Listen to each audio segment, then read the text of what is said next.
My name is Deepesh Patel, editor at Trade Finance Global. Today we're at the 56th annual meeting of FCI here in Seoul, Korea.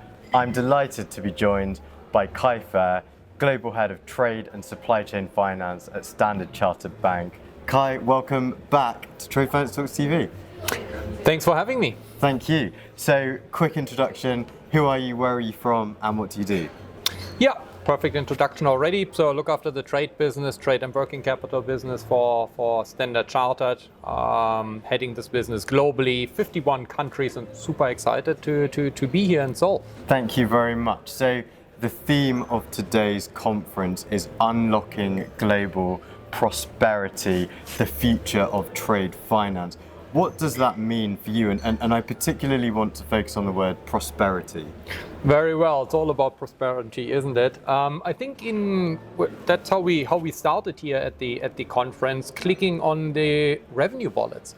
We looked into where are the pools of revenue wallets for trade overall, and then how does it break down into the opportunity for FCI.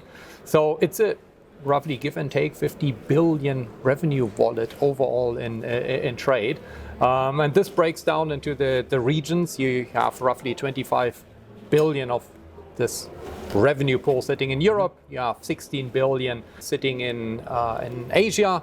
And then you have roughly 8 billion of available revenue wallet in the US. So when we look into the development in the world with changing supply chain, maybe we'll double click on that a little bit on. You need to have a proposition how you tap into these wallets, because 2/3 of them, rounding this up and down a little bit, sits in the open account space. And you have 18 billion out of the give and take 49-50 billion revenue sitting in the traditional trade space. What we saw over the last years, and it's pretty consistent what we saw not only the last 3 years but also the last 10 years, is a decline in traditional trade. So the good old-fashioned letter of credit and guarantee is slightly coming down. No, it is not that, but it's slightly coming down. Vis-a-vis open account is growing. In particular, if we double click on Asia, open account in Asia is growing at 15%. So double-digit growth, and that's exactly where the FCI proposition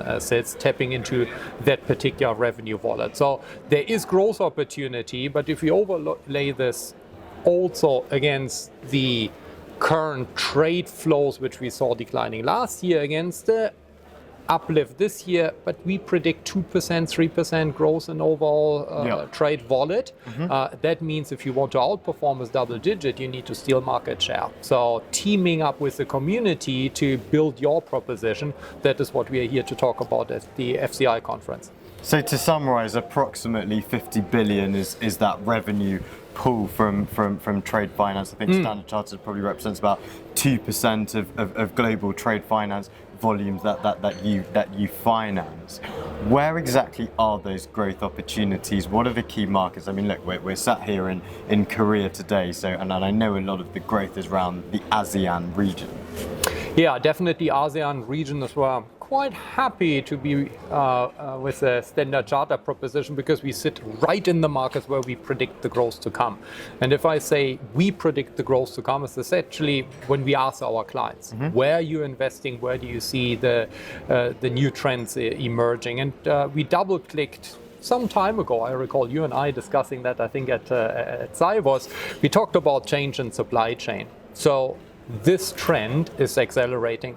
All of our clients, most of our clients, 70% of our clients, telling us they are changing the way how they look into their sourcing and their procurement and changing the supply chain. Is it visible right now? No, not yet, because rebuild a supply chain takes 2 to 3 years. Yep. But you need to get, as a bank, your head around what is happening right now in order to be ready in 2 to 3 years. So where are the winner we see globally? Certainly ASEAN will be one of the largest winners. That's why our footprint will help. Middle East will be one of the winner. India You see a lot of change, also from automotive electronics going into India. But we also see markets in Europe like Poland being at the forefront for resetting global supply chain, as well as Mexico. So it is global, but it's changing old patterns. Does it drastically change how the world manufacture and rebuild? Actually not. But within a tolerance of 5 to 10%, you definitely see these changes. So I'm super excited for markets like Malaysia, Thailand, etc. On top of the other markets I've just mentioned. I think it's really interesting because when you then compare, say, growth markets in the ASEAN region versus developed markets, say in Europe, the mix of products is very different. So the uptake of factoring in places like Germany is very different to Malaysia. So my next question is, how is Standard Chartered Bank developing products to support some of those growth markets like, say, Malaysia, Thailand, India, as an import factor bank? Yes, so that's an interesting topic because we talked about it here at the FCI conference on an in principle base, that the community has very, very large player which concentrate the import factor proposition. You have the friends from BNP, Wells Fargo, and others who are really strong player in that field. But if you look into what is happening in Asia, it's actually only 19 out of 109 import factor who are active. If you look into the volume, it drops significantly to give and take 5% of import factoring happening in Asia. So it's not only for Standard Chartered, but also for the community. Get your head around the import factor proposition, because as we established earlier, open account flows are growing exponentially in Asia. Yep. The opportunity to use your credit strengths, to use your understanding of the local credit market, use available headroom, work with the insurer to build a proposition around import factor, certainly something we want to do in Standard Chartered. But I think there's a great opportunity for the FCI community to get much stronger in Asia, and not only connecting the flows from Asia into the West, but we see this change of supply chain we've just talked about, giving that opportunity to become the import factor here in Asia. Thank you very much. Good insights there. Final question, and you talked about, running the hamster wheel. What keeps you, head of trade finance, up at night? Yeah, so talking about the hamster wheel, and I think there are a few answers to that. Here at the conference, we talked about the sustainability element. You need to build into your hamster wheel. You do not have the time on a deal which you need to turn around within hours or within days to make an environmental due diligence. So you need to lobby third-party certification, third-party data, and build it into your hamster wheel.